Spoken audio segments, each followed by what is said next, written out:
RVR TV ప్రేక్షకులకు నమస్కారం. అనంతో అంతరంగం కార్యక్రమానికి స్వాగతం.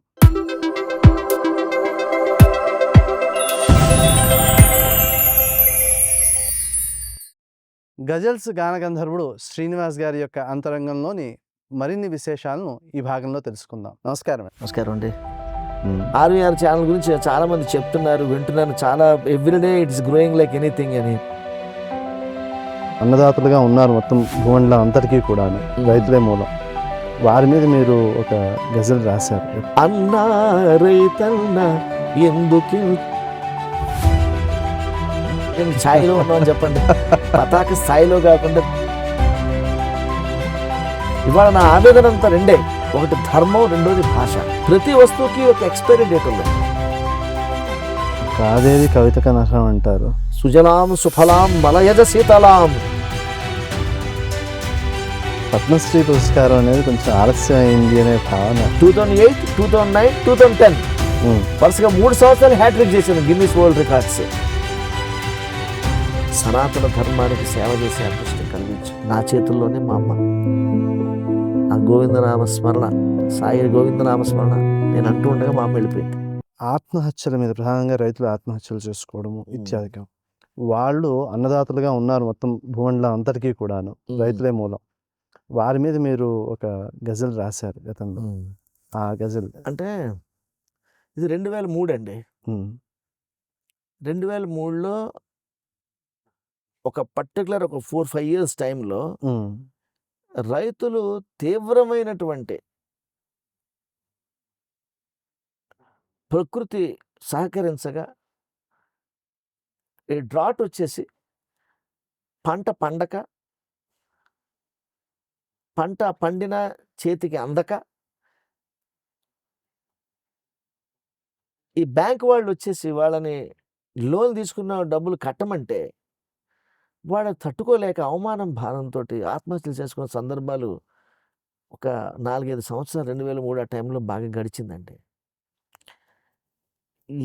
ఎవరి నాయకుడి దగ్గరికి, ఎవరి దగ్గరికి వెళ్ళినా కూడా అసలు బేసిక్గా నేను అంటే మా తాతగారికి వ్యవసాయం ఉండేది, మా అత్తగారికి వ్యవసాయం ఉంది, మా మేనమామలకి వ్యవసాయం ఉంది. మరి వీళ్ళు ఎందుకు ఈ రైతుని అంటే వ్యవసాయం దండగా అన్న ఒక స్టేట్మెంట్లు పేపర్లో చదువుతుంటే బాధేసి, ఇది ఎలాగరా వీళ్ళు ఆత్మహత్యలు చేసుకున్నారు, మనం ఆపాలి వీళ్ళని అని నేను ఒక వ్యాన్ ఒకటి తయారు చేసుకుని, నేనేదో మామూలుగా గజల్స్ సంగీతం, నేనే ఫోక్ సింగర్ని కాదు, నాకు ఫోక్ సింగ్ తెలియదు కూడా, నాకు ఎలా పాడాలో కూడా ఫోక్ సాంగ్ తెలియదు. నాకు తెలిసిందల్లా లలిత సంగీతము, ఈ గజల్ గానము తప్ప నాకు వేరే తెలీదు. సరే, అప్పుడు కొన్ని పాటలు రాసి ఎక్కడి నుంచి ప్రారంభించాలంటే షబ్బీర్ అలీ భాయ్ కామారెడ్డి దగ్గర రామారెడ్డి అని ఒక ఊరుంది, నక్సల్స్ ఏరియా, అక్కడి నుంచి మొదలు పెడదాం. డ్రౌట్ చాలా ఎక్కువ ఉంది అక్కడ, ప్రకృతి వైపరీత్యం బాగా ఎక్కువ ఉంది రా అంటే అక్కడికి వెళ్ళాను. అక్కడి నుంచి స్టార్ట్ చేశాను యాత్ర. అన్నా రైతన్నా ఎందుకింత నిరాశ, ఈ దేశం పెంచుకుంది నీపై ఎంతో ఆశ. అన్నా రైతన్నా ఎందుకింత ధైర్యం, నీవన్నంటి ఉందిలే మానవతా సైన్యం. అడుగేస్తే కడలైనా దారిస్తుంది, మనసిస్తే శిలయైనా ప్రేమిస్తుంది. నువ్వు పిండితే పొడి ఇసుకైనా నీరిస్తుంది, నువ్వు పుండితే పొడి ఇసుకైనా నీరిస్తుంది. వలదన్న వలదన్న ఆత్మాహుతి, ఈ జనం చూడలేరు అన్నదాత చితి. ఇలాగ పాటలు రాసి ఆ పాటలు పాడుకుంటూ పొలాల దగ్గరికి వెళ్ళి పాడుతూ అలాగే అవనిగడ్డ దాకా ఒక 10-15 రోజులు యాత్ర చేశాను. మీ రథం వెనకాలే నాయకులు కూడా, మేము కూడా ఉన్నాం, నెమ్మదిగా కదిలిచ్చారు, మూలమైంది. తర్వాత 2004లో రాజశేఖర రెడ్డి గారు పాదయాత్ర చేశారు. వచ్చిన తర్వాత అప్పుడు ఆలోచించడం మొదలు పెట్టారు. అది ఎవరు వచ్చినా, రాజశేఖర రెడ్డి గారు వచ్చినా రైతులు మేలు చేసి ఉండేవారు, చంద్రబాబు నాయుడు గారు కంటిన్యూ అయి ఉంటే కూడా రైతులు మేలు చేసి ఉండేవారు. ఆయన ఒక మాట మాత్రం నిజమండి, మనసులో చెప్పలేని భావాన్ని మాటగానో ఒక భావంగానో వ్యక్తీకరించడానికి అవకాశం లేని చోట మీరు గొంతుకై వినిపించారు అందరికీను. అవునవును సార్. అది నిస్సందేహంగా ఆ కీర్తి మీదే. ప్రధానంగా ప్రారంభంలో మనం మాట్లాడుకున్నవి సత్యసాయిబాబా గారి దగ్గర నుంచి మీ ప్రయాణం ప్రారంభమైంది. మీలో ఉన్న సేవాభావాలు కూడా అక్కడి నుంచి వారిని అనుసరించడం ద్వారా అవి లోపల నుంచి పుట్టాయి అనుకోవడంలో అభ్యంతరం ఉండదు ఆయన అనుకుంటున్నాను. కారణం సత్యసాయిబాబా గారే. ఇంకా అందులో తిరిగి అవుద్దండి. సత్యసాయిబాబా గారు మాకు దశ దిశ నిర్దేశం చేశారు ఆయన. ఆయన దయ, ఆయన కృప. నేను అదే అంటున్నాను, డాక్టర్ సి నారాయణ రెడ్డి గారిని, సత్యసాయిబాబా గారిని, గజల్ శ్రీనివాసు, నేను ఆఖరి శ్వాసలో కూడా వారిద్దరిని నేను స్మరించుకుంటూనే పోతాను. వారితో ఇప్పుడు సినారే గారితో మీకున్న అనుబంధాన్ని చెప్పారు. సత్యసాయి బాబా వారితో మీకున్న కొన్ని సందర్భాలు ఏమైనా మాతో పంచుకుంటారు? అంటే సార్ ఇప్పుడు నేను గజల్ శ్రీనివాస్ అయిపోయిన తర్వాత నేను పెద్దగా ఆయన కలవలేదు. ఎందుకంటే ఆయన మాటలే నేను పాటల ద్వారా ప్రచారం చేస్తున్నాను కాబట్టి ఎక్కువ దర్శనానికి వెళ్ళేంత నాకు అవకాశం కూడా దొరకలేదు. ఎందుకు మీ ప్రోగ్రామ్ ఎగ్జిక్యూటివ్ రామకృష్ణ గారు నన్ను 6 నెలలు 7 నెలల నుంచి అడుగుతున్నారు, శ్రీనివాస్ గారు మీరు రావాలని. నాకు అత్యంత ఆత్మీయ మిత్రుడు ఆయన. RVR ఛానల్ గురించి చాలా మంది చెప్తున్నారు, వింటున్నాను. చాలా everyday it is growing like anything అని. సరే వద్దాం అనుకుంటే కుదరదే. గత ఇన్ని సంవత్సరాలుగా నేను తిరుగుతున్నాను. పుట్టపర్తి వెళ్ళినప్పుడు బాబా గారు ఉండకపోవడం, ఒకవేళ ఉన్నా కానీ ఆ టైంలో నేను కొంచెం దూరంగా ఉండడము జరిగింది. కానీ వస్తే దగ్గరకు వచ్చి పలకరించేవారు. అంటే లీలల గురించి చెప్తే అది మళ్ళీ భక్తిగా వెళ్ళిపోతుంది. నేను బాబా గారితో లీలలు అనేవి ఇవాళ ఉన్నటువంటి సైంటిఫిక్ ప్రపంచంలో ఏం చెప్పాలి? ఇప్పుడు నేను ఎక్కడో త్రివేంద్రంలో ఉంటే త్రివేంద్రం విషయాలు చెప్పేవాళ్ళు. సిమ్లాలో ఉంటే ఇలా మాట్లాడినప్పుడు సిమ్లాలో అలా చేసావు కదా, సిమ్లాలో ఈ మీటింగ్ ఎలా జరిగింది, నేను ఆయనకి ఎట్లా తెలిసింది మనకు అర్థమయ్యేది కాదు. నా పక్కన ఎవరైనా ఫ్రెండ్ వస్తే అతను ఫస్ట్ టైం పుట్టపర్తి వచ్చేవాడు. లక్షలాది మంది జనం అక్కడ. ఆ పక్కని నాకు తీసుకెళ్ళిన ఫ్రెండ్ సుబ్బారావు బాగున్నావు అనేవారు. ఇది ఎట్లా తెలుస్తుంది ఈయనకి? బాబా లేని ప్లేస్ ఏమి లేదే అనిపిస్తుంది. సత్యసాయి బాబా ఈ అవతారం ఏంటి అసలు, ఈ మహానుభావుడి దైవత్వం ఏంటి అసలు అని అనిపిస్తుంది. నాకు ఆశ్చర్యం వేస్తుంది నాకు. సో బాబాతో బోల్డెన్ లీలలు ఆయన ఎన్నో ఉన్నాయి. అవన్నీ చెప్తే ఒక పెద్ద గ్రంథమే అవుతుంది. అది మన సత్యసాయి బాబా గారితో మేము మా కుటుంబం యావత్తు కూడా బాబా గారికి మేము దాసులం అండి. మేమంతా కూడా రండి. సమాజంలో ఉన్న వేరు వ్యక్తుల యొక్క వేరు భావాలని నిజమే కదా అనిపించేలాగా చాలా విషయాలను మీరు అందరికీ గజల్స్ రూపంలో అందించి ఒక పతాక స్థాయిలో ఉన్నారు సమాజంలో. ఇప్పుడు దేశం పతాకం ఛాయలో ఉన్నామని చెప్పండి. పతాక స్థాయిలో కాకుండా దేశ పతాక ఛాయలో ఉంటే చాలా మంచి సార్. ఎందుకంటే గజల్ శ్రీనివాసు నేను ఆర్థికంగా బ్రహ్మాండంగా ఉన్నాను అంటే నా ప్రేక్షకులు నన్ను బాగా చూశారు. అభిమానులు కోట్లాది మంది అభిమానులు ఎన్నో దేశాల్లో ఉన్నారు. చివరికి యుద్ధపీడిత ప్రాంతాలైనటువంటి Afghanistan, Pakistan, Iran, Syria, Israel లాంటి దేశాల్లో కూడా నాకు ఫ్యాన్స్ ఉన్నారు. ఆఫ్రికన్ కంట్రీస్లోని. బికాజ్ నేను ఏ దేశం వెళ్ళినా ఆ దేశం భాషలో పాడతాను. ఇవాళ నేను ఆంధ్ర సారస్వత పరిషత్ అధ్యక్షుడిగా ప్రపంచ తెలుగు మహాసభలు ప్రతి 2 ఏళ్లకి చేస్తున్నాను. ఇవాళ నా ఆవేదన అంతా రెండే, ఒకటి ధర్మం, రెండోది భాష. ఓ పక్క ధర్మం కోసం పనిచేస్తున్నాము, ఇంకోటి భాష అమ్మ ఒడిలో కనుమరుగైపోతుంది ఏంటని బాధ. బడిలో ఉన్నటువంటి భాష గురించి నేను ఆలోచించట్లే. మనం అమ్మ తెలుగు బడి భాషగా కాదు, అమ్మ ఒడి భాషగా ఉండాలని నేను ఆలోచిస్తున్నా. చాలామంది తెలుగు పండితులు వాళ్ళు ఇది అధికార భాష అంటారు. అధికార భాష తర్వాత ముందు ప్రజలకి మమకార భాష అవ్వాలి కదరా. ప్రజలే ప్రేమించకపోతే ఎట్లాగా? ఇప్పుడు చాలా చోట్ల ఇళ్లలో అమ్మలు పిల్లలతో తెలుగులో మాట్లాడట్లేదండి. మన మూలాలు మర్చిపోతున్నారు. అంటే ఇవాళ ఆ మాతృభాషను మర్చిపోతే రేపు మాతృమూర్తిని కూడా మర్చిపోతాడు. మీరు గుర్తుపెట్టుకోండి అనంతజీ, మీకు తెలియదు కాదు. మీరు బాగా చదువుకున్నారు, సంస్కృతం వచ్చు, వ్యాకరణం వచ్చు, మీకు జ్యోతిష్ శాస్త్రం వచ్చు, వాస్తుశాస్త్రం వచ్చు, ఇవన్నీ వచ్చు మీకు. మీరు సైకాలజీ చదువుకున్నారు.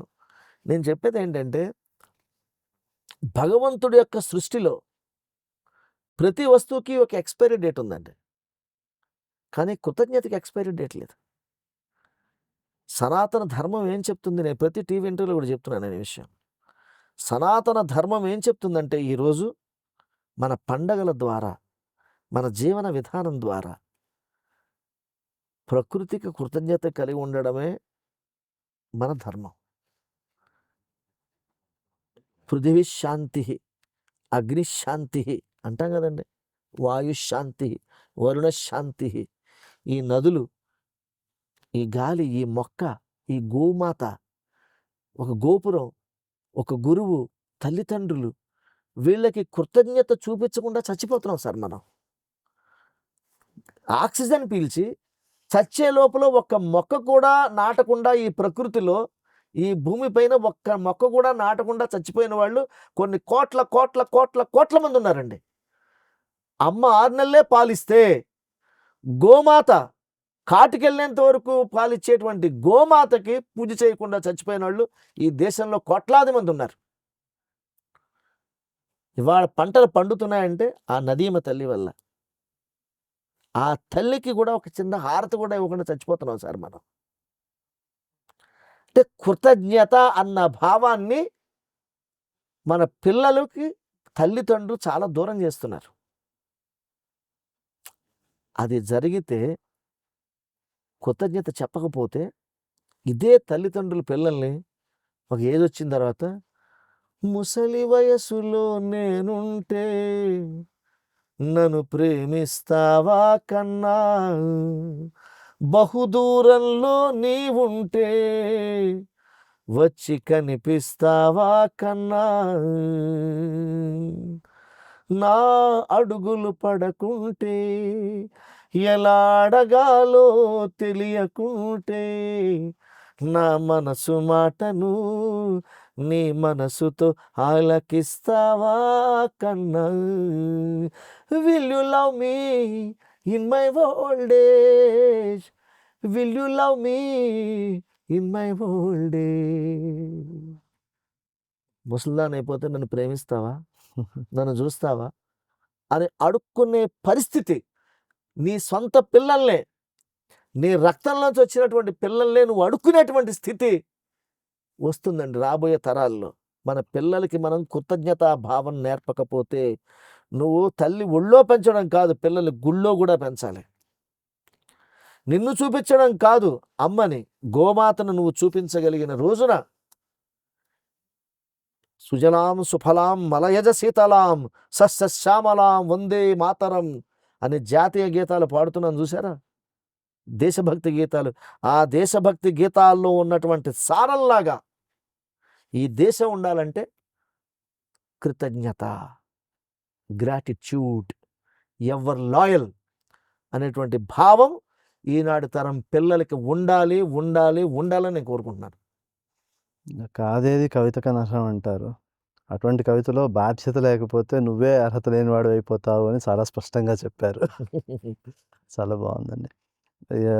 ఈ స్థితిలో మీకు పద్మశ్రీ పురస్కారం అనేది కొంచెం ఆలస్యం అయింది అనే భావన. ఇప్పుడు పద్మశ్రీ, పద్మభూషణ్ దానికి రావడానికి చాలా తాదాత్మ్యత మోదీ గారి ప్రభుత్వంలో, ఇంతకుముందు సంగతి నాకు ఎట్లా తెలియదు కానీ, మోదీ గారి ప్రభుత్వంలో మనం గనక పద్మశ్రీ కానీ, పద్మభూషణ్ కానీ, పద్మవిభూషణ్ కానీ మనం కావాలని గనక కోరుకుంటే, దానికి సంపూర్ణమైన అర్హత నాకుందని నేను అనుకోవడం లేదు సార్. ఎందువల్లంటే దీనికి సంపూర్ణమైనటువంటి అంకిత భావం కావాలి సార్. అంటే మీకు లేదా అనొచ్చు, అంకిత భావం ఉండొచ్చు, అది సంపూర్ణ అంకిత భావం అయ్యిందో లేదన్నది కాలం చెప్పాలి. కాబట్టి అసలు పద్మశ్రీల గురించి దీని గురించి ఆలోచిద్దాం సార్. ఇప్పుడు తెలుగు శ్రీ గురించి ఆలోచిస్తున్నాను నేను. ఈ తెలుగు ఏమైపోతుంది, ఈ ధర్మశ్రీ, ఈ ధర్మం ఏమైపోతుంది, ఇదే ఆలోచించాలి. కానీ ఇప్పుడు నాకు సార్ పద్మశ్రీ సంగతి వదిలేండి, ఈ దేశం దాటితే పద్మశ్రీ అంటే ఎవరికి తెలియదు. ఈ దేశం దాటితే ఎవరికైనా నేను పద్మశ్రీ అంటే తెలుస్తుందా? ఇజ్రాయిల్లో చెప్పండి మీరు, తెలియదు కదా. దాని గురించి ఆలోచించదు సార్. అసలు నీ పన్ను చేసుకుంటూ వెళ్ళు, when you deserve it you will get it. అంటే ముఖ్యంగా నేను 3 గిన్నిస్ రికార్డులు చేస్తే, ఇది మీరు ఏ ఎయిర్పోర్ట్లోకి వెళ్ళి అడగండి, నన్ను చూడగానే ఇంటర్వ్యూ కానీ ఐ హ్యావ్ 3 గిన్నిస్ వరల్డ్ అంటే 3 Guinness record. I have a hat trick 2008, 2009, 2010 వరుసగా 3 సంవత్సరాలు హ్యాట్రిక్ చేశాను గిన్నిస్ వరల్డ్ రికార్డ్స్. అలా చేసిన ఏకైక గాయకుడిని నేనే ఈ ప్రపంచంలో. సో ఈ గిన్నిస్ వరల్డ్ రికార్డ్ అనేది యూనివర్సల్గా తెలుస్తుందండి. సో నేను ఎప్పుడు కూడా ఇప్పుడు ఆఫ్ఘనిస్తాన్ అనే వార్ టోర్న్ కంట్రీలో యుద్ధ పీడితం, రోజు బాంబులు పేలే చోట I have received the most highest honour from Afghanistan Olympic association peace medal. I got comfort. అంటే ఇలాగా నేను లోకల్గా ఆలోచించను సార్, ఎప్పుడు గ్లోబల్గానే ఆలోచిస్తాను. ఇప్పుడు 150 భాషల్లో పాడిన తర్వాత నా ప్రయాణం ఎలా ఉంటుంది? ఇప్పుడు నేను మోదీ గారు ఒక టీంని పంపించారు ఇజ్రాయెల్ హైఫా సెంటనరీ సెలబ్రేషన్స్కి. నేను వెళ్ళాను. వెళ్తే అక్కడ వచ్చి పార్లమెంట్లో రమ్మనమంటే పార్లమెంట్లోకి వెళ్ళగానే అక్కడ పార్లమెంట్లో సెంట్రల్ హాల్లో పాడమన్నారు. టక్కన హీబ్రూ లాంగ్వేజ్లో పాడాను, హిందీలో పాడాను. వాళ్ళందరూ హీబ్రూ లాంగ్వేజ్లో పాడితే ఆశ్చర్యపోయారు, ఏంటి అబ్బా హీబ్రూ లాంగ్వేజ్లో పాడాను మా కంట్రీ వచ్చని. అలాగా ఇప్పుడు నాకు కొన్ని ఆనందాలు ఉన్నాయి, ఇవన్నీ నేను చేస్తున్నాను. కాబట్టి ఇప్పుడు ఇది పద్మశ్రీ రావాలా, పద్మభూషణ్ చేయాలా, ఇవన్నీ నాకు పెద్దగా ఏమీ ఆలోచన ఉండదండి. అసలు మీరు అడిగారు, నేను ఎప్పుడు ఎవరికి నేను అడగలేదు, నేను ఎప్పుడు ఎవరికి సమాధానం కూడా చెప్పలేదు. నాకు పెద్ద ఆలోచన కూడా లేదు సార్, నాకు దాని గురించి పెద్దగా ఆలోచన లేదు. తెలీదా ఏంటి ఇంత గొప్పగా శ్రీనివాస్ గొప్పగా పాడుతున్నా అంటే వాళ్ళే గొప్పగా గౌరవిస్తారు. చూద్దాం.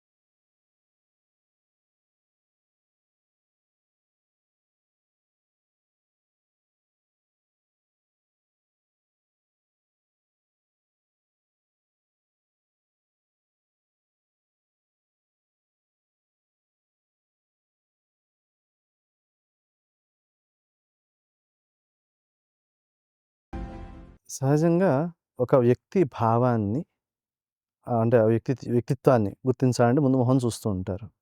అలాగా మీ ముఖ కవళికలు లేదా అక్కడున్న కళ అవి చూసినప్పుడు కొంత లక్ష్మీప్రదమైన తేజస్సు కనిపిస్తూ ఉంటుంది. అది చూసిన వాళ్ళకి కనిపిస్తుంది. మీకేమనిపిస్తుంది? నన్ను చూస్తున్నాక నాకు మా అమ్మ గుర్తొస్తుంటుంది. నాకు మా అమ్మ చాలాసార్లు అంటే మా నాన్నగారు అంటే మా చుట్టాలందరూ అంటారనమాట, అచ్చు మీ అమ్మలా ఉంటావు నువ్వు, మీ అమ్మలా ఉంటావని. సో మా అమ్మ ఫోటో చూసుకుందాం అనుకున్నప్పుడు నేను అద్దం కేసి ఇలా చూసుకుంటుంటాను. ఏం లేదు సార్, అంటే ఇదంతా ఇప్పుడు మీ నాన్నగారు ఉన్నారు శర్మ గారు, ఎంత తేజస్సు ఉంటుంది ఆయన, అసలు మామూలు తేజస్సు. ఆయన తపస్సంపన్నుడు, మాకు అంత తపస్సు కూడా లేదు సార్. మాకు మనస్సే ఉంది కానీ తపస్సు లేదు. మీరు చేస్తున్న తపస్సు గజల్స్ ద్వారా సమాజానికి కనిపిస్తూనే ఉంది. అదేం లేదు సార్, అంటే ఇది ఒక విషయం చెప్పాలి. నేను మీరు అడిగారు కాబట్టి చెప్తాను. నాకు ఏ కోరిక లేదు సార్. భగవంతుడిని రోజు నేను అభిషేకం చేసుకుని పంచాయతనానికి అనేక గాయత్రీలు చదువుకుని హారతిచ్చి భగవంతుని కోరుకునేది ఏంటంటే, ఇంకా మా అమ్మాయి ఐఏఎస్ కొట్టాలనో, నాకేదో 100 కోట్లు రావాలనో నేను అడగలేదు దేవుణ్ణి ఎప్పుడు. సనాతన ధర్మానికి సేవ చేసే అదృష్టం కలిగించు ఆఖరి శ్వాస దాకా. ఇది ఆశ కానీ కోరిక కాదు.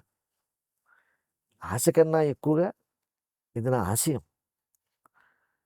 నేను ఈ కోరికలు నాకు లేకపోవడమే నేను ఎప్పుడూ ఆనంద స్థితిలో ఉంటాను సార్. మామూలుగా చెప్పండి, ఈ ప్రపంచంలో అత్యంత తేలికైంది ఏంటంటారు? తేలికైంది వస్తువు ఏది ఉంటుంది? పదార్థంలో చూసినట్లయితే గాలి చెప్పచ్చు. వస్తు రూపంలో చూసి నా మనసు బాగా తేలిగ్గా ఉంటుందండి. ఏ బరువు పెట్టుకోలేదు. ఏం ఆలోచించను అసలు. ఎందుకంటే I totally surrender to God. నేను ఫిలాసఫీ మాట్లాడుతాను అనుకోవద్దు. తెలుగు మహాసభలు చేస్తున్నాను, ఇన్ని లక్షల మంది వచ్చేస్తున్నారు. మారిషస్ ప్రెసిడెంట్ గారిని పిలిచాను మన జనవరి 3, 4, 5 చంద్రబాబు నాయుడు గారు వచ్చారు, గవర్నర్లు వచ్చారు.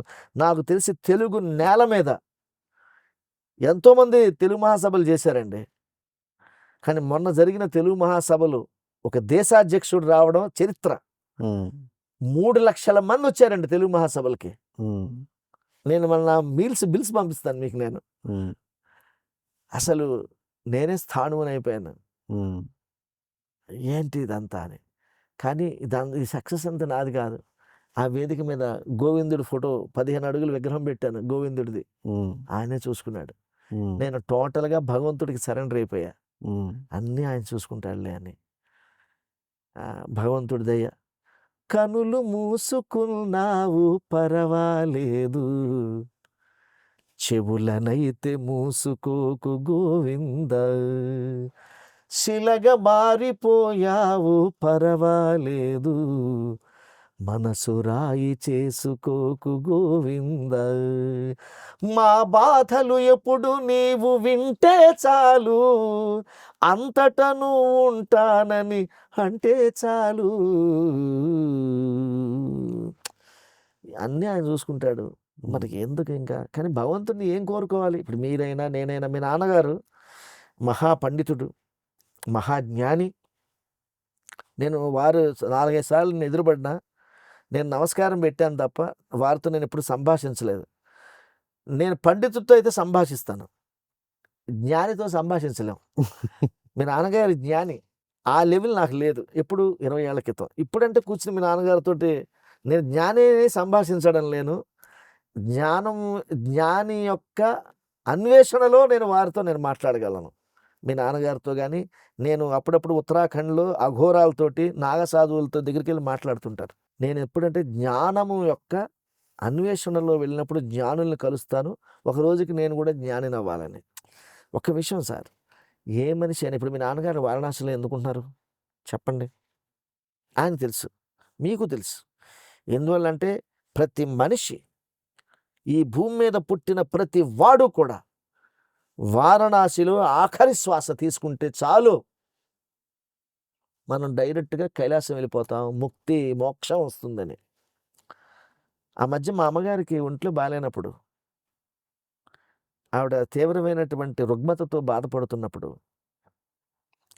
ఆవిడకి ఆపరేషన్ చేయాల్సి వచ్చిందండి. భోజనం వెళ్ళటలేదని ఒక పైపు వేసి పాలకొల్లు నుంచి హైదరాబాద్ తీసుకొచ్చి సన్షైన్ హాస్పిటల్లో నేను గురవారెడ్డికి ఫోన్ చేశాను, నాకు అత్యంత ఆత్మీయ మిత్రుడు.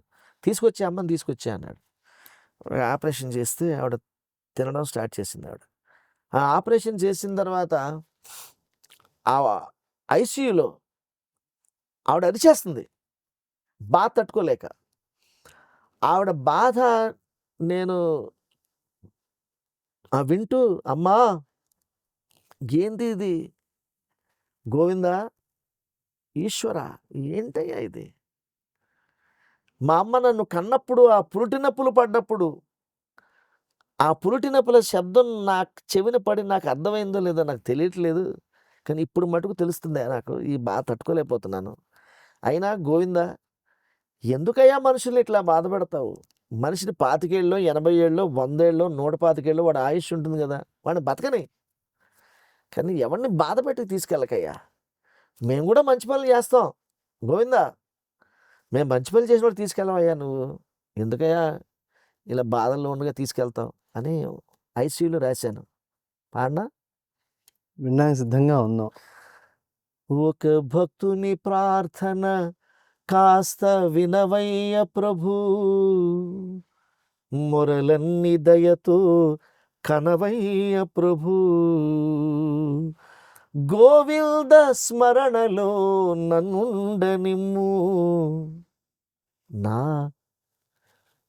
తుది శ్వాస నీది కానిమ్ము ప్రభు, నా తుది శ్వాస నీది కానిమ్ము ప్రభు, పుణ్య నదులలోన స్నానమాడు నాడు, పుణ్యనదిలో స్నానం చేస్తుంటానే అప్పుడు తీసుకెళ్ళవయ్యా. పుణ్య నదులలోన స్నానమాడు నాడు, దివ్య క్షేత్రములు దర్శించునాడు, నా భక్తి నా నీడై ఉన్ననాడు, నా తుది శ్వాస నీది కానిమ్ము ప్రభు.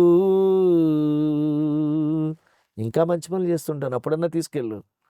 నీ పూజకై పూలు కోయునప్పుడు, నీకై ప్రసాదము చేయునప్పుడు, నీ ధ్యానములో లీనమైనప్పుడు, నా తుది శ్వాస నీది కానిమ్ము ప్రభు.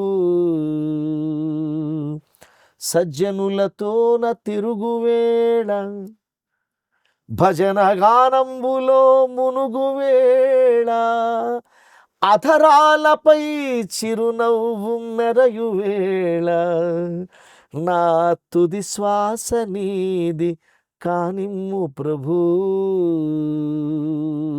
ఇదిగో ఇలా చెప్పానని అదొకటే కాదు, ఇంకా కొన్ని రిక్వెస్ట్లు కూడా ఉన్నాయి. ఇది కూడా జాగ్రత్తగా విను.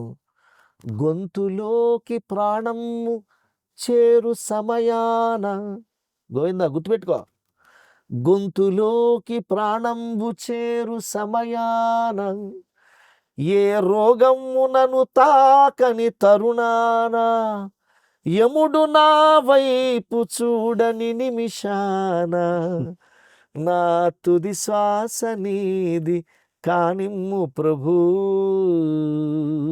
ఇలా పిలిచానని పరిగెత్తుకొచ్చేస్తావేమో గజేంద్ర మోక్షంలాగా, కానీ వచ్చే ముందు జాగ్రత్తగా రా. వడివడిగా నా కొరకు నీ వచ్చునాడు, పరధ్యాసలో నన్ను మరువని నాడు, రాధమ్మని తోడుగా వచ్చిన నాడు నా తుది శ్వాస నీది కానిమ్ము ప్రభు. నిన్ను నమ్ము ఒక భక్తుని వెర్రి కోరిక చేసుకోవయ్య నా కొరకు క్షణమైన తీరిక, అందుకోవయ్య ఈ ఆత్మీయ గీతిక నా తుది శ్వాస నీది కానిమ్ము ప్రభు. గోవింద స్మరణలో నన్నుండనిమ్ము, నా తుది శ్వాస నీది కానిమ్ము ప్రభు. ప్రభు ప్రభు ప్రభు ప్రభు. చాలా చక్కగా ఉందండి. అలా అంటూ ఆ చివరిలో దేవుణ్ణి అడిగాను, ఏమయ్యా గోవింద స్మరణలో మా అమ్మను ఉండనిమ్ము, అమ్మ తుది శ్వాస నీది కానిమ్ము ప్రభు. అలాగే మా అమ్మ, నేను సాయినామ స్మరణ చేస్తూ ఉండగా, నేను అలా మా అమ్మ చేయిలా పట్టుకుంటూ ఉండగా నా చేతుల్లోనే మా అమ్మ ఆ గోవిందనామ స్మరణ, సాయి గోవిందనామ స్మరణ నేను అంటూ ఉండగా మా అమ్మ వెళ్ళిపోయింది. సెప్టెంబర్ 23. భగవంతుడు అంటే ఏ మనిషి అయినా ఏం కోరుకుంటాడు సరే. ఇప్పుడు ఒక యవ్వనంలో, బాల్యంలో, కౌబారంలో నేను చాలాసార్లు చాలా ఏళ్ళు చాలామందిని ప్లీజ్ చేయాలని పాడాను. అమితాబ్ బచ్చన్ మెచ్చుకోవాలా, ప్రధానమంత్రులు మెచ్చుకోవాలా, ఇలా అలా అని. కానీ ఇవాళ నేను ఎవరిని మెచ్చుకోవడానికి పాటలే. ఒక్క ఈశ్వరుడు మెచ్చుకుంటే చాలు నాకు. ఈశ్వరుడు కోసమే పాడుతున్నాను, ఈశ్వరుడు ఒళ్ళో కూర్చోవాలనుకుంటున్నాను నేను. ఈశ్వరుడు మెచ్చుకుంటే చాలని. ఇదేదో పరిపక్వత, పరిణితి అనుకోకండి. ఇది ఓన్లీ పామర భక్తి. ఇది పరిణితితోటి చాలా హయ్యెస్ట్ మెచ్యూరిటీ వచ్చి మాట్లాడే మాటలు కాదు ఇది. అలా నేను అనుకోవటంలే. పామర భక్తి, టోటల్గా సరెండర్ అయిపోతే అన్నీ ఆయన చూసుకుంటాడులే. ఇన్నాళ్ళు మట్టి నేను చూసుకున్నాను అనుకున్నా, కానీ ఆయన చూసుకుంటున్నాడని తర్వాత తెలిసింది. ఇక ఆయన చూసుకుంటున్నప్పుడు టోటల్గా ఆయనకి సరెండర్ అయిపోదామని నాకు అర్థమైంది. ఎందుకంటే చాలాసార్లు నేను భగవంతుడిని గుళ్ళోనూ చూడలేదు, ఈ ఉంగరాల్లో చూడలేదు, ఎక్కడా చూడలే. కానీ భగవంతుడిని నేను అవకాశాల్లో చూశాను, ఆపర్చునిటీస్లో చూశాను. ఎందుకంటే భగవంతుని ఏదో కోరాము, అది కోరిక తీర్చుకోవడానికి భగవంతుడు నాకు అవకాశాలు ఇచ్చాడు. ఆ అవకాశాలు నేను ఎంబ్రేస్ చేసుకున్నాను. ఆ ఎంబ్రేస్ చేసుకున్నప్పుడు భగవంతుడు నేను అందులో చూశాను. కాబట్టి ఇవాళ ప్రతి ఒక్కరికి చెప్పేది ఏంటంటే, భగవంతుడు శంఖచక్ర గదా పద్మాలు ధరించి నీకోసం వాలిపోడు. కానీ భగవంతుడు నీకు అవకాశాలు సృష్టిస్తాడు. అవకాశాల్లో పరమాత్మని చూడగలిగితే మన ప్రయాణం అనంతంగా సాగుతుందని నా ఉద్దేశం. చాలా చాలా సంతోషం అండి. ఇక్కడ భావోద్వేగము, భావుకత, మన మనసులో ఉన్న భావాన్ని ప్రకటించడంలో ఉండే ఆర్ద్రత మీ గొంతులో, మీ పాటలో, మీ రచనలో సమాజానికి అందరికీ అందిస్తూ ఆ ఆనంద డోలికల్లో ఉయ్యాలూగేలాగా మీరు ఒక ఉన్నత స్థానానికి ఎదిగారు. చాలా సంతోషం. ఇక ఇటువంటి ఒక ఉత్తమమైన స్థానంలో మనసు ఉండగా నేను ఇంకా లౌకిక విషయాల్లో ఏవి ప్రశ్నలు వేసే పరిస్థితుల్లో లేను. ఇప్పుడు అలౌకికంగానే ఉందాం. ఏముంటాయి సార్ లౌకికము? ఇప్పుడు నాకు భగవంతుడు గొప్ప తల్లిదండ్రుల్ని, గొప్ప మిత్రుల్ని, గొప్ప భార్యా బిడ్డల్ని, గొప్ప సమాజాన్ని నేను కోరుకుంటే నాకు ఎదురొచ్చేటువంటి అవకాశాలని, నేను కోరుకోకుండానే నాకు వచ్చేటువంటి అవకాశాలు భగవంతుడు ఇచ్చిన తర్వాత ఇంకా అడిగేదే ఉంటుంది సార్. అందుకని లౌకికమైనటువంటి విషయాలతోటి ప్రతి మనిషి కూడా డిటాచ్ అయిపోతుంటాడు సార్ ఒక ఏజ్ వచ్చిన తర్వాత. 30 ఏళ్ల క్రితం మనం ఎందుకు నిన్నట్లాగా మీరు రేపు ఉండే అవకాశమే లేదు.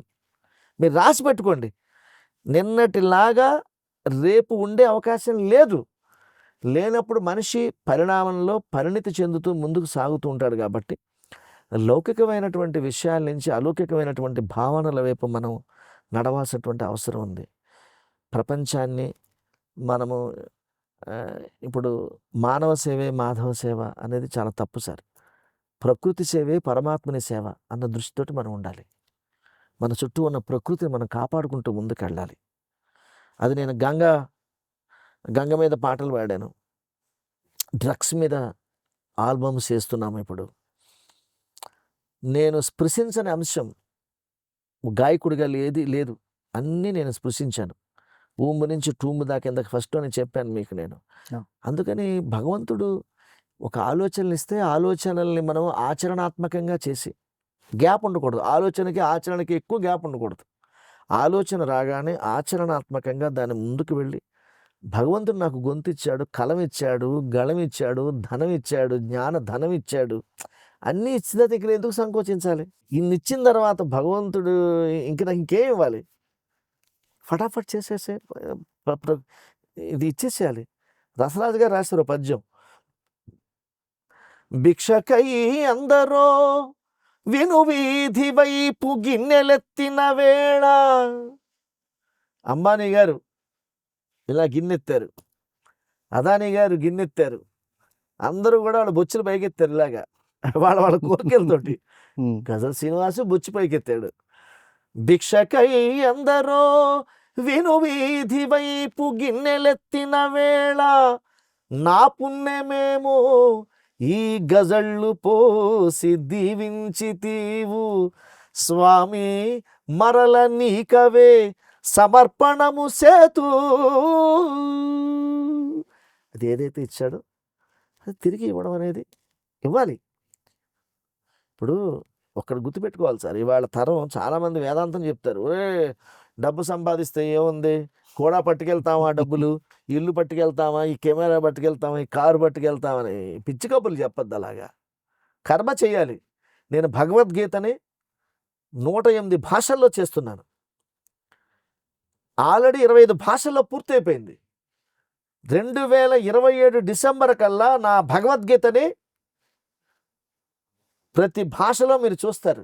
నాట్ విత్ ఆర్టిఫిషియల్ ఇంటెలిజెన్స్, మాన్యువల్గా ప్రతి శ్లోకాన్ని నేను తర్జుమా చేయించి, అనువాదం చేయించి నేను ముందుకు తీసుకొస్తున్నాను భగవద్గీతని. త్వరలో మోదీ గారి చేత 18 భాషల్లో లోకార్పణం చేయించాలని నా కోరిక. నేను పాడిన భగవద్గీత ఆల్రెడీ నేను అప్లోడ్ పెట్టానండి, యూట్యూబ్లో ఉంది, వినొచ్చు.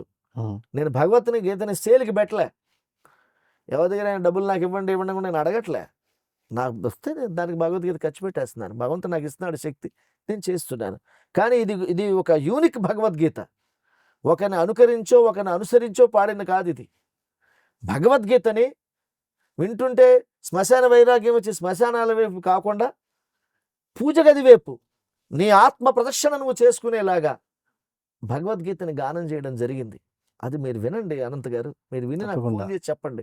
యూట్యూబ్లో మీరు వెళ్ళి గజల్ శ్రీనివాసులోకి వెళ్ళి భగవద్గీతని కొడుతూ వస్తాయి, అన్ని చాప్టర్లు పెట్టాను, మీరు వినండి. ఇటువంటి భగవద్గీతని అంటే గొప్పదని నేను చెప్పను, కానీ గొప్పదైన భగవద్గీతని చాలా వినయంగా పాడాను. అది ఎలా ఉందో నాకు మీరు చెప్పండి. తప్పకుండానండి. కాబట్టి నేను ఏమంటున్నానంటే, ఈ ప్రకృతి సేవ అనే పరమాత్మ సేవ అనే ఈ భావనని మనం అందరిలోకి తీసుకెళ్ళగలగాలి. ఈ భావన అందరిలోనూ రావాలి. అప్పుడే నీ జీవితానికి సంపూర్ణ తత్వం వస్తుందని నేనైతే భావిస్తున్నాను. నిస్సందేహంగాను. ప్రకృతిని కాపాడుకోకపోతే మన ఉనికే ముందు తెలియదు. భవిష్యత్తు ఏమిటో చెప్పలేము. అవును. కాబట్టి ఇటువంటి అంటే లౌకికము, అలౌకికము అని 2 విభజన చేయడానికి లేకుండా ఇందులో అలౌకికంలోనే లౌకికం ఉంది. అప్పుడే నీ ఉనికి కాపాడబడుతుంది అనే విధానంలో మీరు సమాజానికి అందిస్తున్న ఈ జ్ఞానము అపారమైనది. ఇది ఇంకా కొనసాగుతూనే ఉండాలని ఆశిస్తూ ఈశ్వరేచ్ఛ. మీరు మీ అంతరంగాన్ని మాతో పంచుకోవడానికి మా వేదిక మీదకి వచ్చినందుకు చాలా చాలా సంతోషం అండి. ధన్యవాదాలు సార్. జై శ్రీరామ్. తెలుగు గజల్స్ ఒక అపూర్వమైన ప్రయోగం. తన గళమాధుర్యంతో గజల్స్ను పాడుతూ ప్రపంచవ్యాప్తంగా గుర్తింపు పొందారు మన శ్రీనివాస్ గారు. తెలుగు భాషతో పాటుగా 125 భాషల్లో గజల్స్ను పాడి అరుదైన రికార్డును సొంతం చేసుకున్నారు. తెలుగు గజల్ గాంధర్వుడు శ్రీనివాస్ గారు అనంతో అంతరంగం కార్యక్రమం వేదికగా ఎన్నో విషయాలను మనతో పంచుకోవడం చాలా విశేషం. మరో ఆత్మీయ అతిథితో మీ అనంతో అంతరంగం కార్యక్రమంలో మళ్ళీ కలుసుకుందాం. నమస్కారం.